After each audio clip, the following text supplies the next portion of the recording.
So that is the truth. We are all consciousness. And so there's one supreme consciousness, and then it appears to be individuated consciousness that are like whirlpools in a using a body, mind, intellect mechanism. Okay. And so it's sort of like waves on an ocean. It's still an ocean, even though that's a wave. It's still part of the ocean. It's still water.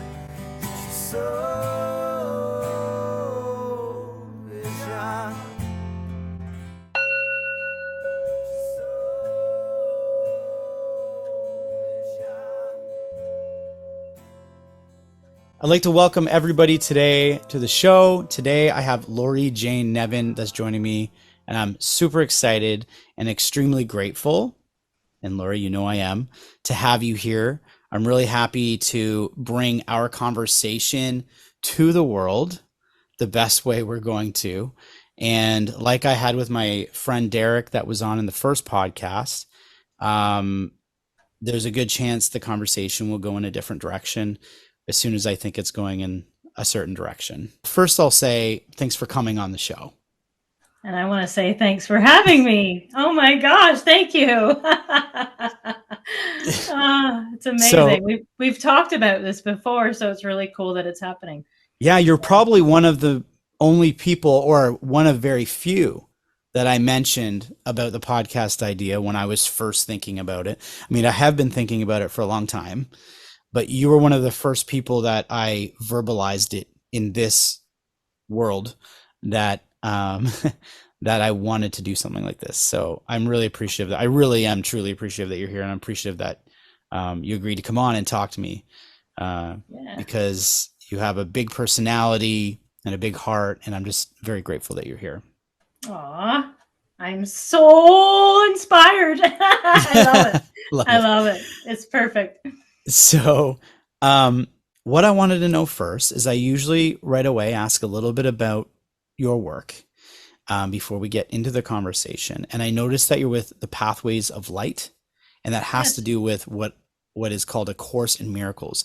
And what I was wondering is if you could explain a little bit about that, or what the Course in Miracles is, or something in regards to, the kind of work that you do. Awesome. Yes, absolutely. So Pathways of Light is a spiritual college, and all of the materials are based on A Course in Miracles, all the principles from A Course in Miracles. And A Course in Miracles is a metaphysical teaching that came in 1965 to psychologists. And I find it so cool that it came through a woman named Helen Schuckman. So just as we are all instruments of receiving and of course giving. We are like communication devices, instruments. And so one day she was having, a tough day at college. It was in Columbia College, I believe, in New York. And I may have that not totally right, but she was basically working as a professor in psychology and as a psychologist. And one day, her and her colleague Bill Thetford were having, some challenges, and through that she was like, there must be another way. Those are very operative words. There must be another way. And then she sort of heard this, inner dialogue. Please take notes. This is A Course in Miracles. And she was, obviously being a psychologist, knowing that the mind can do some interesting things, was needing some assurance. What is this about? Obviously, she knew she was not unwell, but she shared this with Bill, and he said, well, take notes, see what happens.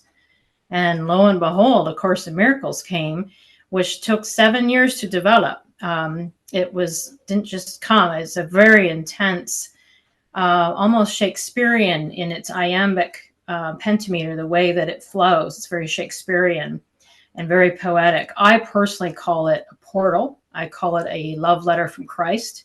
I can't see it any other way. It's been in my life since 1995. And I can't say that I jumped right into it, because I was having my own challenges with religiosity and some trauma around that.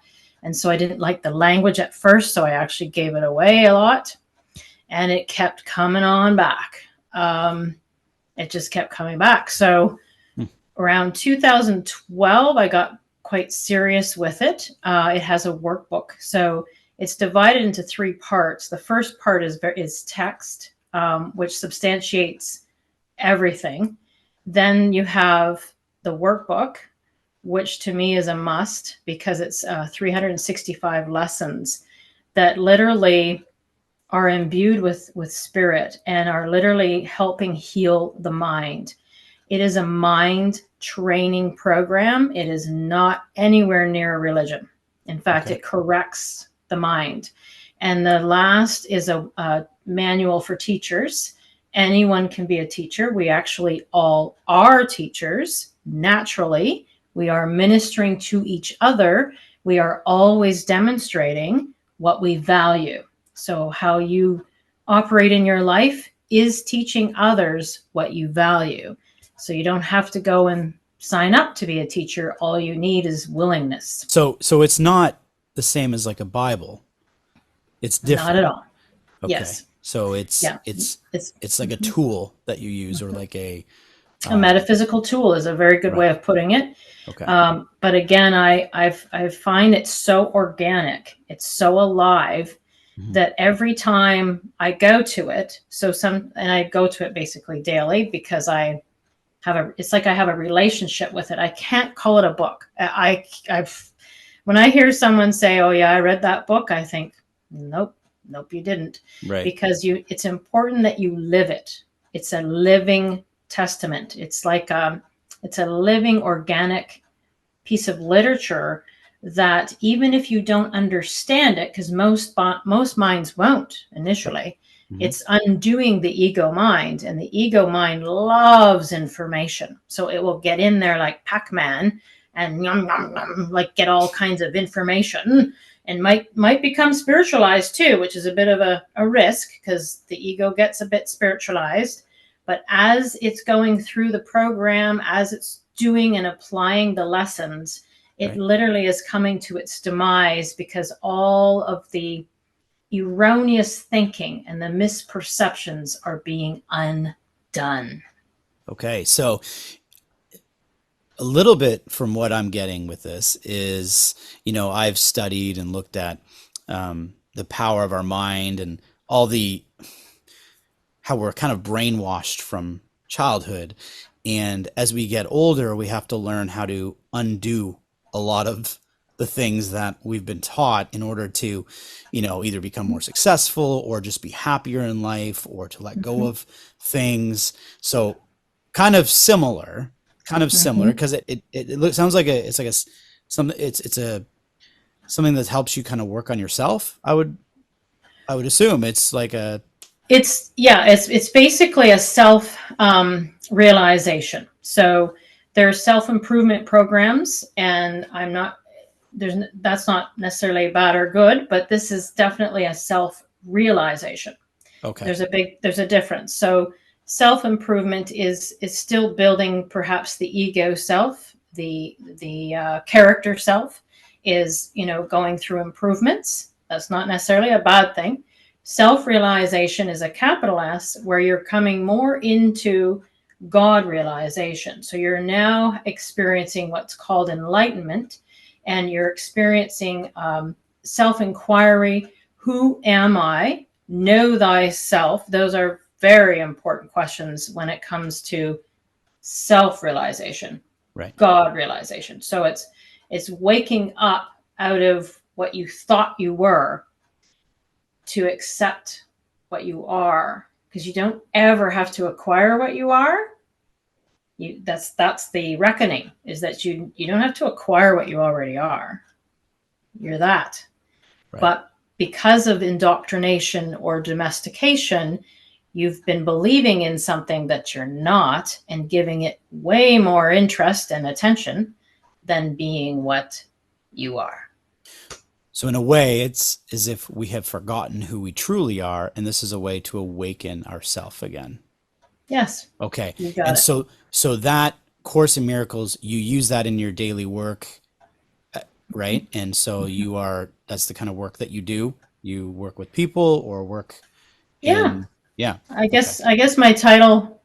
So I graduated from Pathways of Light as an ordained ministerial counselor is the actual program, and Okay. the reason I took that program was not because of just my ferocious appetite for spiritual, paths and information. I actually was asked by a very dear friend to become ordained to marry her and her fiance, Oh, nice. and so that, of course, was like a final. I've always kind of had this mosquito sort of calling kind of feeling that that's the direction I'm going, but I didn't know what the path was going to be, so I would constantly deny it and like, yeah, well, I'm not going to do that, I'm not going to Right. be a minister, and so when she had proposed this to me, I kind of went, okay, this is bigger. I'm not just going to become an officiant and marry people. I realize this is the calling that is finally loud and clear. And so I said, okay, I'm saying yes now, but please show me the path. I don't want to go back to school and take 10 years of, whatever. Please show me the path. And I was already studying A Course in Miracles. That was already the literature that I was finding my spiritual food in. And I just happened to lean over my husband, who was studying at the same time, and saw him on Pathways of Light website getting some guidance for the workbook lessons. And as I looked over, I saw ordained ministerial counselor and went, ordained. She said, I need to get ordained. What's that? And then it just snowballed. I Right. Contacted them, looked for a facilitator who happened to be in London, and there was only 18 in Canada. And then I, had to do some hopscotch after 2 years of studying with the facilitator. I then became part of the Canadian International Metaphysical Ministry in order to become licensed as a minister to marry people in Ontario. Okay. So it was a bit of a woohoo, yeah. Right. Until you got there, but through it all, the Course in Miracles is kind of like your guide, it seems like. So I would say it's like a backbone, yeah. It's right. Like a so backbone. That's what I was wondering when I seen that labeled in your work. So thanks for answering that. Okay, so I'm going to take a little bit of a left turn here, and because I know you're obviously a very spiritual individual, as am I, and one of the first questions I generally do ask too is if there was something that happened in your life, an event, something that changed the direction into this path. So, we come into this life and we're kind of going in whatever direction we're being told to go into. I feel like childhood a lot of the times is somewhat on autopilot until something happens or there's some kind of change. And I'm wondering if you had one of those moments, a moment that led you in the path that you're now on. Many. Okay.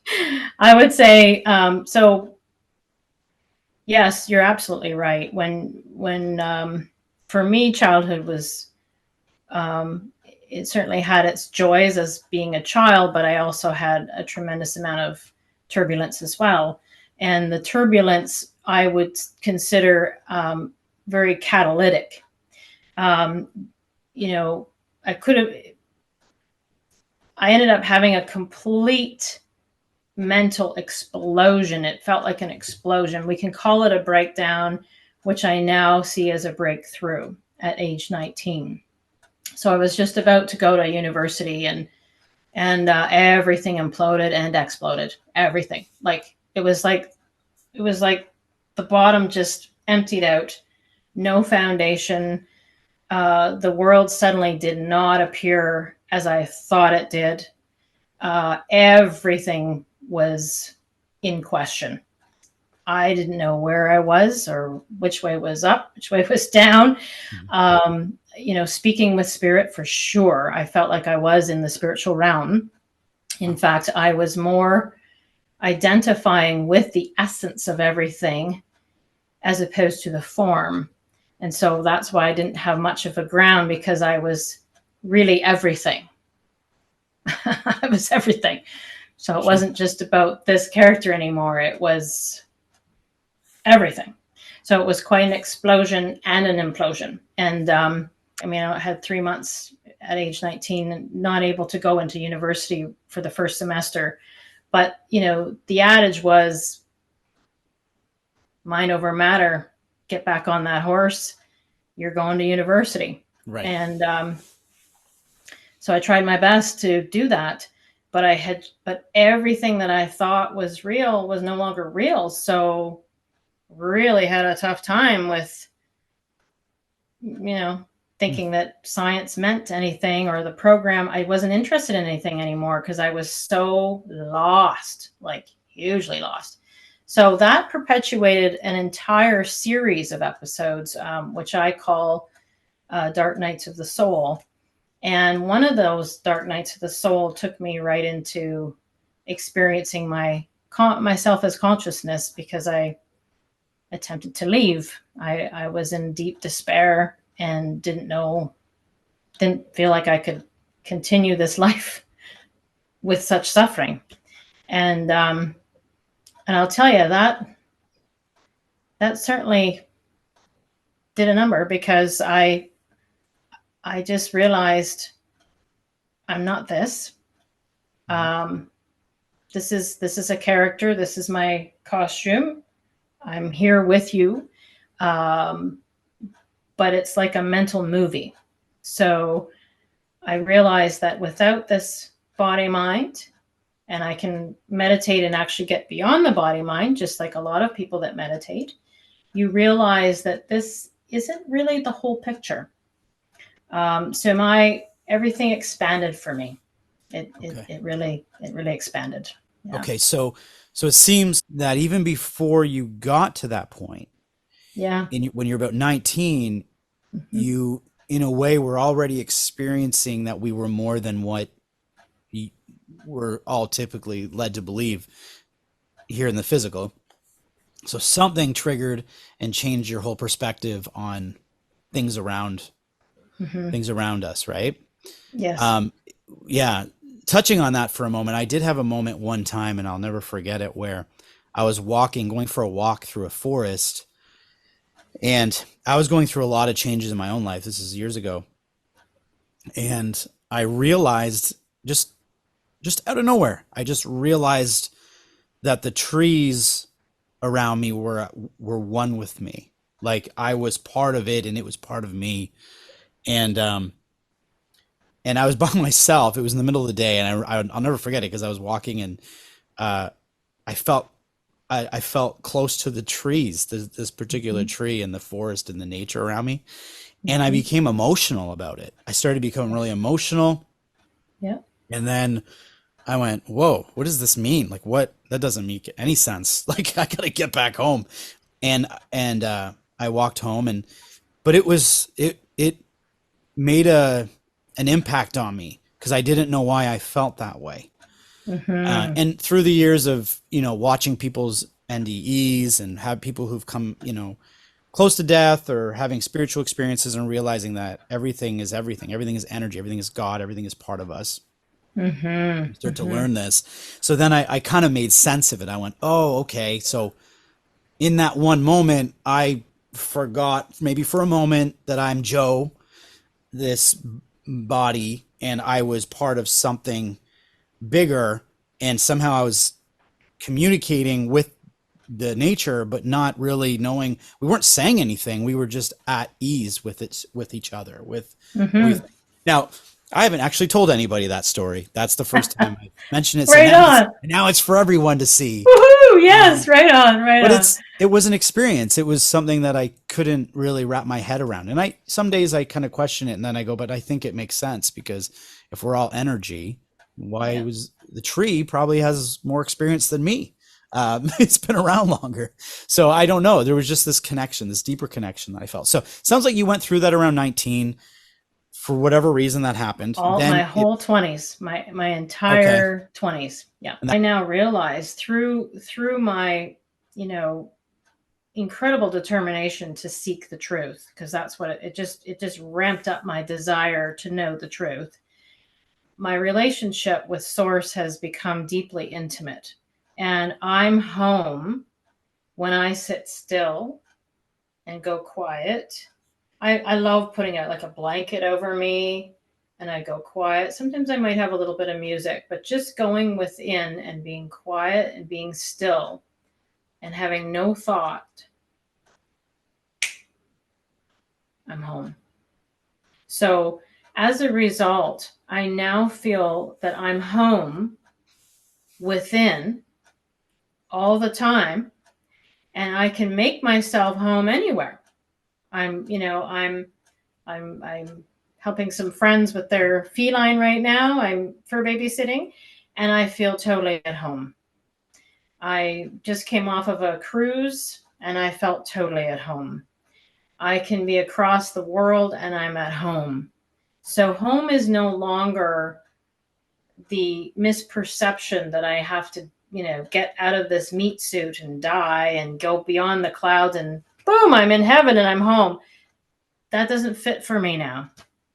It doesn't fit for me. You mentioned that you said that if anything, it would be this feeling of we got to do this again then. And, and then we talk about reincarnation again, and it kind of goes in that loop again of, okay, this is the experience I just had. Mm-hmm. It ended prematurely or whatnot. And now I'd have to do it again. So you've since then come to understand that I'm always home. You can be there anytime. Absolutely. With or without a body, I am home because I now know what home is. And home is having that intimate relationship with my source, with our source. It's not just mine, it's our source. So having that intimate relationship with source, the creator of your existence, having an intimate relationship that way is home, whether I'm in a body or not in a body. Right. It gets to you understand it that deeply. So now it's no longer about a body, because I said, with reincarnation, yes, I could pop into another body and do it over again. But remember, there's no death. There's only life. So I have this feeling, and I'm not sure if everybody will feel this way, but the moment when you said Laurie was no longer existing, Laurie was gone, I'm now existence, whatnot. I have a feeling a lot of people will become fearful when they hear that, because I feel like a lot of people, hold on to who they are. And this is who I am. What are you talking about? This is me. And this is all I am. Yet, so there's that part. Yet, you still miss home. You still miss being home. You knowing there's something beyond. There's something beyond this that feels more like home, which is what I've heard in a lot of other people's NDEs, where they say, no, this is a movie, as you say, and this is a dream. That's the reality. That's home. Now, you were just on the threshold. It was not like you went over and did all these things that some people have different experiences. Yeah, that's so true. My question to you would be, how, because hearing you say that you still, obviously you miss home, yet you weren't fearful of not being Laurie anymore. So for someone who's maybe fearful of that, there could be people out there that have lost really close people, and they think, oh my goodness, I feel bad that person has lost their life. And, and yet then you have people who have these experiences and they would have rather stayed. So the question would be, how does someone break the fear of death? Because that is very strong in this world. People have a massive fear of death because maybe they're afraid of losing their ego or whatever it is they're holding on to. So how do you not have that fear then now? Like, if you lost Laurie, why is that not a fear to you? Yeah, that's a good question. The attachment to being a character changes. Okay. So I still operate as Laurie Jane, and I still, have relationships, and I'm in this world, but not of it. This is something that even our brother Jesus said, right? I'm in the world, but not of it. So this world is an outpicturing of my mind, and I realize that. Sometimes I still forget, though, and I get caught up into dramas. But I realize ultimately this is a dream that my mind is projecting. Okay. Okay. And I think the fear has gone because I'm in love with the truth. I've been in love with the truth a long time. Um, I've also trusted the unseen world more than the seen growing up. And I think it was because of trauma. I haven't had just the most smooth road, pardon the pun, but I haven't really had it hasn't been smooth. Not to blame anyone, because we're all doing the best we can, and we all have, we're all kind of undoing stuff. We experience this dream, I feel, in order to undo and to correct the minds, come back to right-minded thinking, to literally ascend and stop the birth-death cycle. Eventually, the soul gets tired of the materialistic addiction, because we kind of get addicted to this materialistic realm or dream, and get addicted to being a little self. But it has such a tightness and a limitation and a constriction to it. And so when it's time, and we don't necessarily know when it's time, because there's just so much mystery, Joe. Like, I can't possibly know the mind of God. I know I'm in the mind of God, just as you are, or none of this would exist, but I can't really know it, right? So I don't know how long I've been doing this, really. Right. It's because again, in the mind of God, there's no time either. We are birthless, deathless beings, and the truth is changeless. There's nothing you need to do about the truth. You don't have to believe it. It's the truth. The truth is the truth. Right. And for you to understand the truth, you must directly experience it and have your own revelation. Right. It does not require a whole bunch of doctrine. It is so pure. It cannot be truly explained or expressed. It has to be directly experienced. Right. That's why the fear goes, because you have a direct experience. Right. And so you've had this direct experience, just like a lot of people have. And I would also say, I truly believe we don't have to exit to experience that No. awakening. And I think a lot of people are going through an awakening right now in different ways. Yeah. And I think sometimes you just have to really listen. You have to be silent with yourself and really listen to yourself. Mm-hmm. You said a few interesting things there. And, one of the things with me that I think come to realize, I spoke with my last guest, Derek, about how when we were small children, we felt a little different than some of the other kids around us. And I find that a lot of people who are a little more in touch with their spiritual self or whatnot had those experiences. I don't know whether that means we've been around the block more times with the worldly nature. I don't understand that, because that goes into a lot of different things, or whether it just means our awareness is greater. There's probably all kinds of different reasons why that could be happening. But I do know this too. I do know that I still believe there's a purpose to everything. I still believe that as much as we can miss home or miss our that self, that there is a purpose to our ego. There is a purpose to our playing in this realm. Yeah. And I think some of that is pure enjoyment. To grow. And so I wouldn't, because I think a lot of people can get lost in the spiritual world, and then they feel almost like, how do I reground and get back here? So I think it's important for us to be understanding, if anything, what we should take from it is to not take life so serious. That's exactly it. That's exactly it. Absolutely. And I want to say that clearly, home is not outside of ourselves. This would be hard to explain, because if we're identifying as a body, your mind immediately goes outside of your body, is what I'm talking about. If you identify as consciousness, you realize there is nothing outside of you. Home is within. So when we talk about home being within, I'm not talking about my body. Right. I'm talking about within myself, capital S, my whole beingness. So my beingness is home. I'm home. So when I don't miss home like I did then, thinking that I had to die to go home. That was, I was 25, very messed up. I now go home just by being still, like you said, being very still and just having no thought, utter silence. And I recognize the essence and the space and the silence as what I am, which is all pervading. So it helps me get out of this tight little perspective of operating as how this character is supposed to operate. When I finally stop and be still, and then the world doesn't touch me there because I am projecting the world.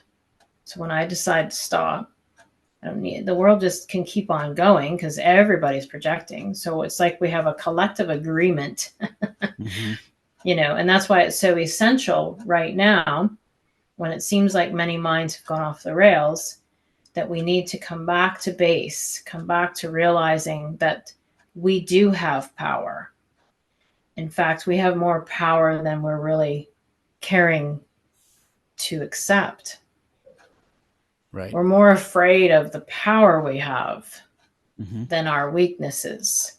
We're more afraid of the light than the dark. Right.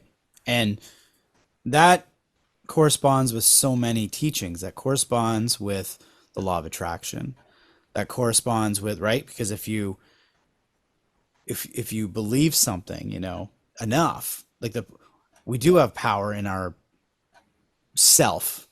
I want to keep going to the body, right? Like it's not, but there is more of that. And there's been so many times in my life where if I get in tune, like a radio station, if I'm in the right radio station, those things keep happening. I keep tuning into that same thing. And then my mind or my human brain will say, oh, it was coincidence. And then I've changed the channel back. And then I'm back to where, I'm back to where I was. And then later on, I think, oh, that was really interesting though, because it went pop, pop, pop, pop, pop. Like, how did that happen in that way? Well, because I had more power. I was actually using more of what I'm capable of. But a lot of us, I think we squish ourselves down and we don't understand we're all the same. We're all the same. Absolutely. Absolutely. Absolutely. And that's something I'm just now grasping. I always read about it. I heard about it. And some things, when you're learning in this life, it goes here and comes out. And you're trying to understand it. You're trying to understand that. But then I look at things that happen that would be seen as negative in life. And at the time, as hard as those were, they look like those are learning tools in order for us to see it the other way. So, right, instead of being so negative about it, we go, okay, well, that happened and it led me in this direction, which means that's right. And that's starting to happen too. I'm seeing why things happen the way they happen. Yeah. It has to happen so that this can happen. That's But when we're caught up in those moments in life, it's very difficult to have any sense of, that that's an okay thing. So it is very difficult because the mind that is perceiving in those times of darkness will not be showing you the light. Many times when we're in a problem, it is the lower mind or the ego mind, that the body mind, that actually cause that problem. And so therefore that mind will not be showing you the solution. And that's why this wonderful teacher, Alan Cohen, said every negative, when you bring every minus is just a positive waiting for vertical awareness. Okay. Right.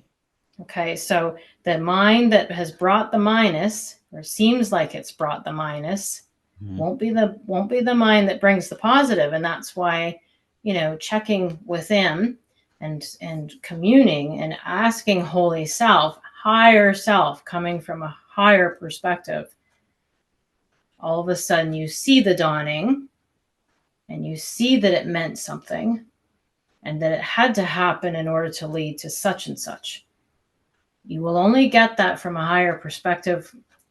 I don't like to say higher or lower because there's really no levels, but a greater perspective, a more vast perspective. Right. We are in fact awareness, right? Right. When you sleep, do you think about Joe? Are you always concerned about whether Joe's got his beard shaved or he's looking just quite so right when you're sleeping? Right. No, probably Or not. what color your I, shirt is when you're, yeah. you don't think about any of those things when you sleep, right? Right. No. Okay. But No. something still gets you up in the next day for you to become, so we're all experiencing what I experienced in a very dramatic, outright, ferocious way. We actually all experience that every single day when we go to sleep. That could be why the real big teachers out there always say, make sure you are aware of your thoughts right before sleep. It's really important because those thoughts carry through. Yes. Unconsciously, right? So that's right. You just said that, and I thought, yeah, that's probably why that's so important. I've been trying to, even in my own life, trying to do that more often, and I think it's important for a lot of people to do that. I want to ask you, because we've already talked about a lot, but I really do want your perspective, your own personal perspective.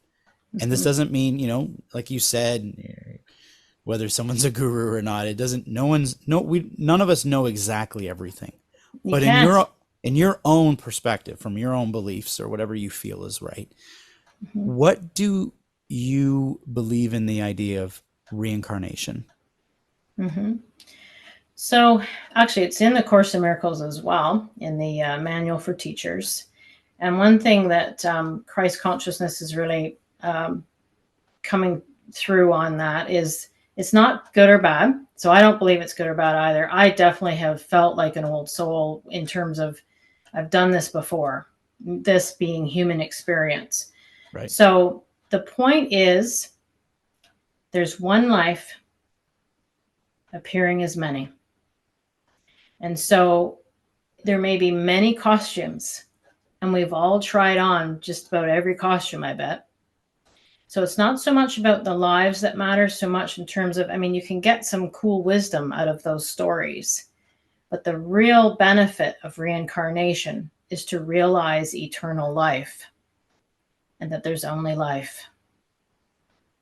That's the real benefit of reincarnation. So one of the pitfalls that can happen, which I've almost fallen into many times, because I've always yearned to be with Yeshua and to discover, who might I have been in that time? Because we were all, we're all alive during that story 2,000 years ago, right? Because there's only one life, remember? Right. So being consciousness, we all existed. Now, I often would pine and wonder, what character was I? I feel like he was my rabbi, or, I felt like we had a very personal experience. And of course we do today. We do now. He's very much present in my life. So, and that's the message I got actually, because I was starting to dig and dig and dig and wanted to find out. And I literally heard, what difference does it make? We have a very intimate relationship today. What if you find out you were Mary Magdalene, Judas, Peter, one of the disciples? Is that going to make you more special because you were that then, and then you don't even live your life as Laurie Jane today? Like, what difference does that make? Okay. Right? So what can happen is it can be a bypass, another way for the ego to say, wow, you were la la la la la, as opposed to realizing that the glory always belongs to life itself. The glory always belongs to life itself, which is God. To me, God is life, God is love, God is light. That's where the glory belongs, not to a body character. But we can get really messed up in that, actually. Yeah. That's a great answer. It wasn't a yes or no answer, but I appreciate that. And because you kind of, Well, it's hard to say yes because it's one life. right, Like, no, not really, because there's only one life. There's just one of us. It's just one being that's appearing in all these costumes. So there's really no reincarnation because there's only one being.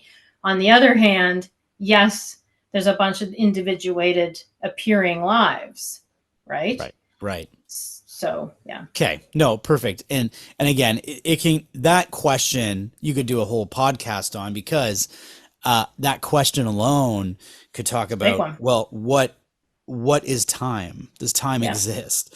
Exactly. Are we living multiple lives right now? And which is Yes. probably the answer to that would be Parallel yes. lives. Yes. Parallel lives. And then, and I think, and I believe the reason why everyone is so interested in the question is does reincarnation exist? Is because so many of us put this life, this physical life, as the top, as that powerful thing that we are, which is not true. This is right. So, but if someone does believe that this is the almighty thing that we are, is this beingness, right? Well, then of course they want to know, well, can I come back and do it again? But the truth is, this could be at the lower end of what we're, we are so much bigger than that. Well, we are life, actually. We are life itself. So, but we've forgotten. We've gone through the birth canal of amnesia to then take on a character and to forget that we really have Brahma or God within. So the divine spark in you is really the ultimate reality. The character of you, this is why an ego death is not easy, because we tend to get very attached to the character that we think we are. And we also get attached to the doership and the deservership. So we tend to think, oh, I did that. I did that. Laurie Jane did that. Oh, I deserve that. Lord, Meanwhile, this is not my life. So when people say he took his life, how could he? He didn't own life. You can't own life. Life owns this. Right. Because life is the master. Yes. Life is the master teacher. Life is the doer. Life, supreme consciousness, all of it is being done. Yes. Right. Yeah. Well, so that's the really ego, interesting. The ego trip, the mind trip is to take ownership for all kinds of things that I did. And that's okay. You do that for a certain period of time. It's all part of the unfoldment. It's like a rosebud. You first start with a very tight consciousness, but when that consciousness is no longer interested in, staying limited or constricted, then it begins to open and unfold. But that's the God that wakes up. So no person wakes up. There is no person in truth. No, there is no such thing as an awakened person. Okay. It is the God consciousness within you that is awakening and arising, and deciding to no longer stay constricted. That's what's awakening and arising. Wow. Not a person. I was just thinking to myself, there may be a lot of people listening in today that need to listen to this podcast a number of times through to understand it, including myself. So I for one will be re-listening to this. And I would also say there's nothing wrong with that, because sometimes we get so caught up here that we need to hear a different perspective a number of times before we completely understand it, or even just partially understand it. And I forgive myself for that, and it's fine. We're all here learning in different ways. And absolutely. It's truly beautiful, Joe. It's like one great big orchestra, right? Right. So, when you listen to an orchestra, everybody has their particular appointed note.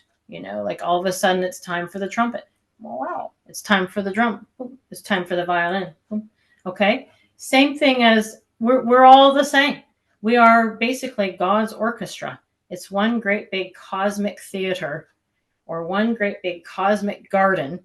And because a rose isn't blooming over here doesn't make it wrong or bad. Right. And a rose is blooming over here, so it must be good and right. That is the mind of the ego. The mind of the ego is dualistic. It is a judge. It always has good, bad, right, wrong. It's constantly contrasting. And yes, we need the ego mind in order to not bump into each other, know that there is some separation, and also to keep our, cars on the road, and to put the fork in your mouth. And it has a functioning, but it is not a master. It is a servant. Wow. Okay. It's not a master. It is a servant. Your ego.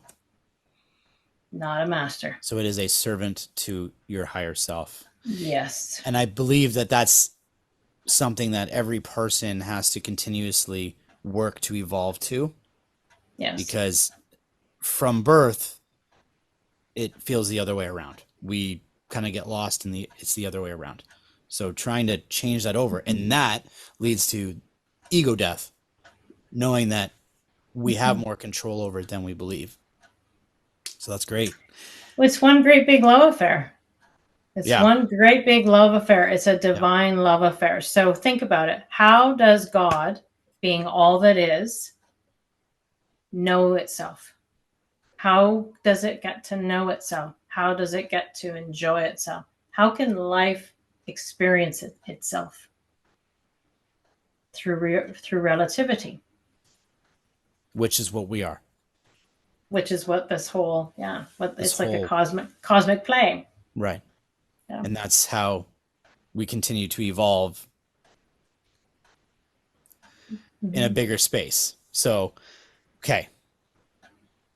I don't know how you'll brief. With this next question, I don't know how you'll. I'm going to move into this ending section that I wanted to talk to you about. But I wanted to ask, and I ask all my guests this as well. If you could sum it up, and you've kind of said it a few times, but if you could sum it up, why are we here? Mm-hmm.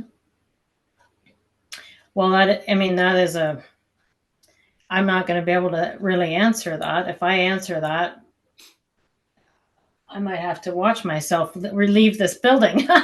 No, but seriously, I don't think any of us really know that. But what I surmise is that it really is for enjoyment. It can be for enjoyment.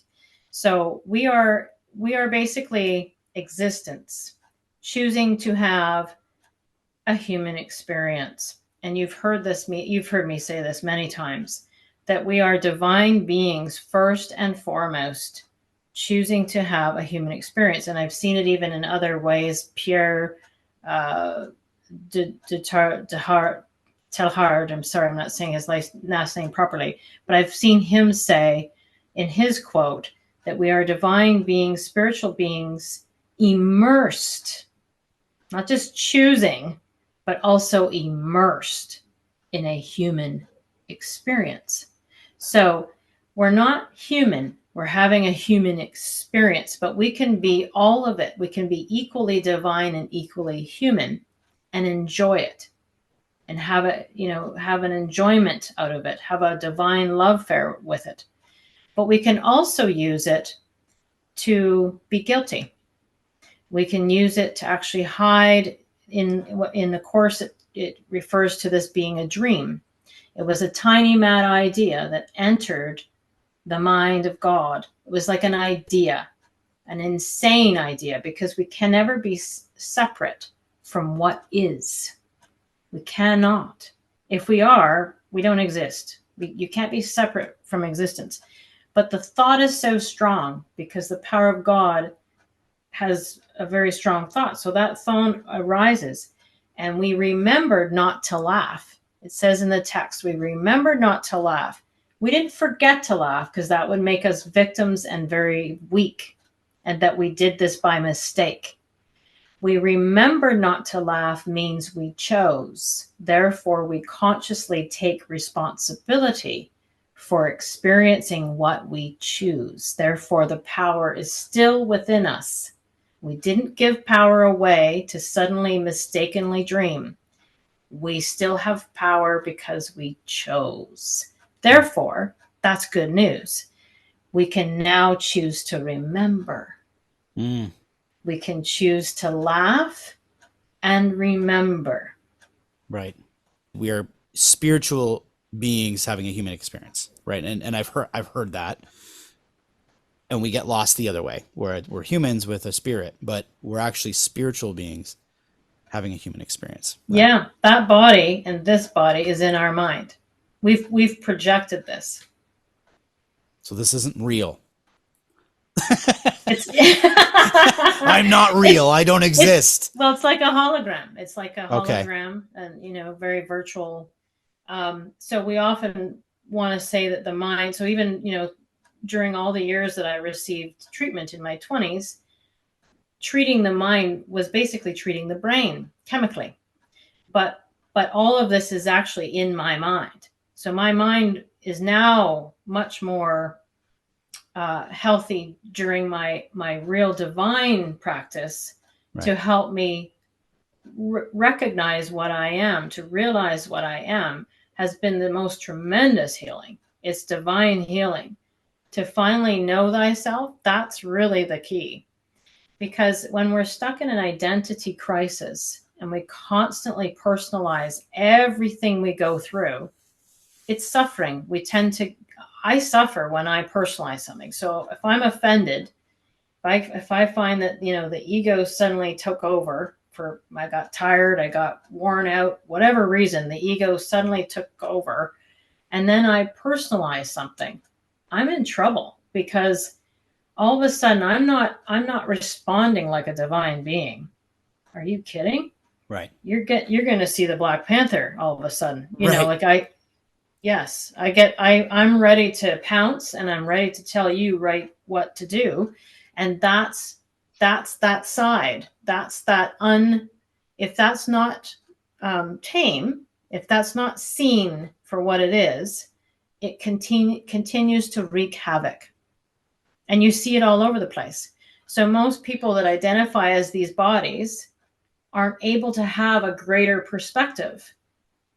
They keep trying to solve issues from a very erroneous place to begin with.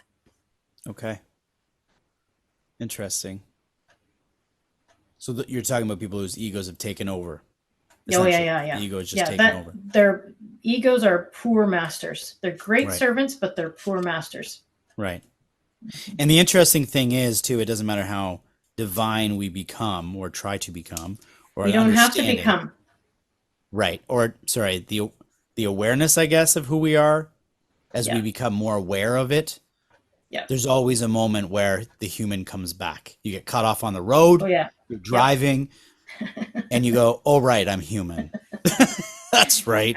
I'm a human being, and that was an immediate, right? I think there are some teachers out there. I love Eckhart Tolle, and there's different teachers out there who try to get themselves to a point where they have mastered the art of not allowing the ego to take over. But it still happens, I'm sure, to him. I'm sure it happens to everyone, because we are here having a human experience. Exactly. So as long as you got a body, you're still swimming through shark-infested waters.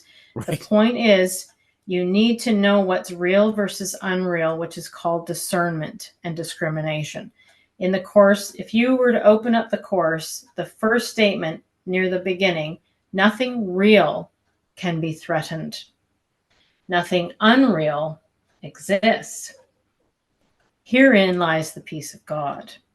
Now, if your mind goes bam, and you get that wholly and entirely, you don't need to read much more, because that's really it. When you walk around with discernment, not judgment, big difference between judgment and discernment, and you see what's valuable, you see what's valueless, you see what's meaningful, you see what's meaningless, you see what's true, you see what's false. It gets easier. Right.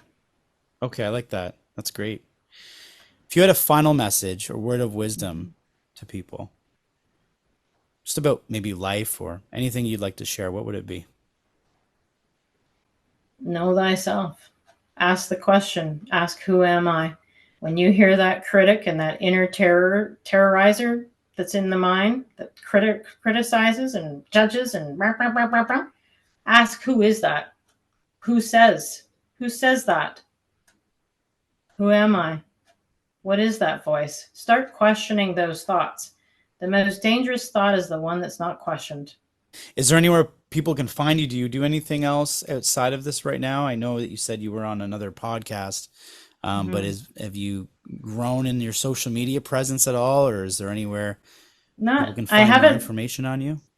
Well, I guess the quickest and easiest is to go to lifenavigator.ca. That has, a lot more information, email, phone number, some of the services that I'm currently offering.